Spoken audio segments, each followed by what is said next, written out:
Happy belated Halloween. I hope you had a fun and spooky day. Me, I didn't do shit. Anyway, I want to make a video about something I've seen some people, including myself in the past, say. TikTok is a threat to YouTube. The reason I thought this at one point is because, on average, Gen Z is on TikTok more than YouTube these days. From ypulse.com, the majority of users are on TikTok every day. In addition to being Gen Z's most used platform, it's also the platform they're most likely to say they use every day, by a large margin. Amongst social media users, which is 98% of Gen Z and millennials, 63% of Gen Z say they use TikTok every day, with YouTube coming in second at 47%. Me, I am not a part of this demographic. I've tried out TikTok, I don't get the appeal of TikTok, I'm really not a fan of that short-form content that TikTok has made so popular. But I used to look at statistics like this and say, damn, I guess YouTube really does have a viable competitor now, but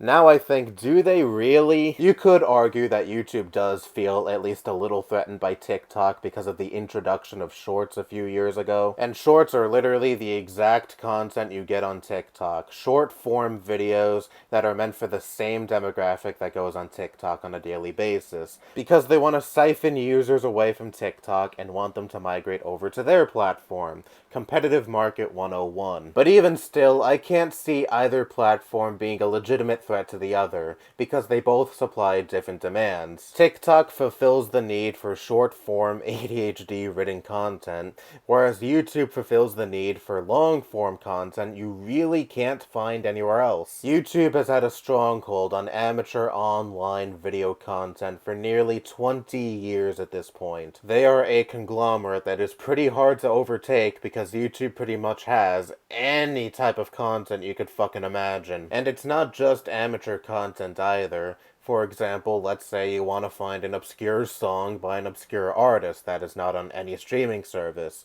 Chances are someone uploaded said song onto YouTube. Or you want to find a commercial that aired in the 90s that you remember and everyone else fucking forgot. Chances are that is also on YouTube. What I'm getting at here is YouTube is a platform that is so ingrained in all of our lives because it has all of the content we want and need and then some. And this isn't to undermine the content that TikTok hosts. I understand TikTok is a lot more than just little kids dancing to the latest pop singles. TikToks can cover a wide array of subjects, but what is the type of content one expects from TikTok?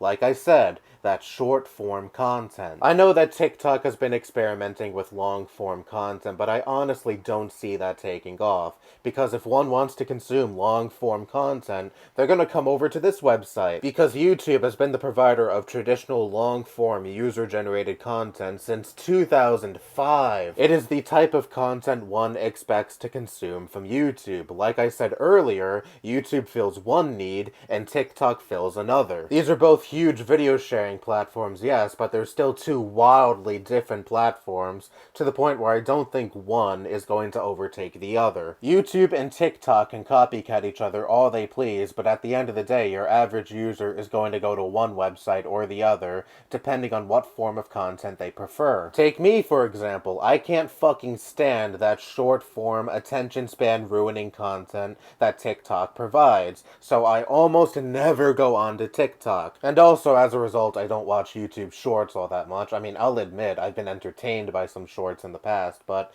it's not the type of content I regularly consume on this website. But you make shorts sometimes. Yeah, sometimes, when I want to just shitpost on this channel. I much prefer making these traditional style videos rather than shorts. But anyways, yes, Gen Z does seem to take a liking to TikTok over YouTube. But that doesn't necessarily mean I think YouTube is facing impending doom or anything of the sort. You have to remember, and this is something I failed to take into account in the past for some goddamn reason, Gen Z is one demographic. It is a large demographic, yes, don't take this as me trying to undersell how many internet users are part of Gen Z, but chances are even your fucking grandma is watching YouTube. TikTok doesn't really seem to have much of a grip on the older demographic because it's bite-sized content that mainly appeals to a younger demographic. Maybe TikTok will evolve as Gen Z and Gen Alpha, you can't count them out either. They're starting to pop up on the internet with their own content, but anyways, Maybe TikTok will evolve as your average TikTok user gets older. Perhaps eventually we'll start seeing more TikToks that appeal to a wider age demographic, because in the future we'll have more adults that have grown up with TikTok being a dominant force in their lives. Or, it's either that or TikTok ends up getting fucking banned entirely in this country. I guess you can't exactly take that off the table. But as it stands, I don't think TikTok poses a significant threat to YouTube, because people are still going to go to TikTok for that bite-sized content, even if TikTok begins to embrace long-form content. Much in the same vein that I don't think YouTube is a significant threat to TikTok, even if they embrace short-form content, because your average YouTube user is still going to want to seek out that long-form content that YouTube has been known for nearly 2 fucking decades. If one signs up for TikTok in the hopes of getting famous on TikTok, they're not going to make long-form content on the site, because that is not the most popular form of content on the site. Which I think is to TikTok's detriment, because the restrictive time limit restricts how much one can say on a given subject, which in turn hurts the discussion of more serious, complex topics such as, say, politics, for example. I mean, yes, there are still plenty of politically charged TikToks, of course, but on average, what's easier to get a 60-second clip out of?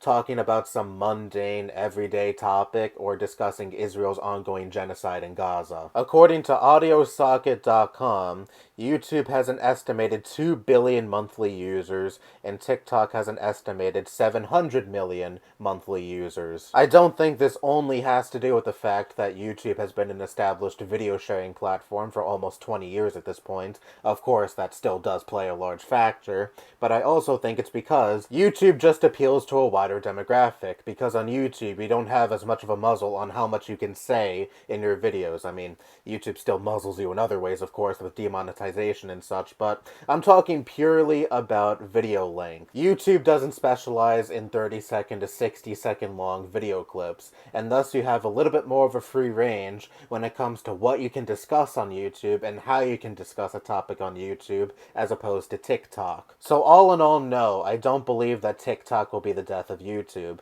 but on the other hand, I don't believe that TikTok is this fad that's going to go away. I think at this point, TikTok has established itself as one of the social media titans, but who knows what the future holds? Time will tell. I'm interested in seeing how these two websites can coexist with one another, or, like I said before, TikTok just ends up getting yeeted out of this country by Congress, and YouTube just wins by default. That's always a possibility too, I suppose. Anyway, that's all I have to say. Bye-bye.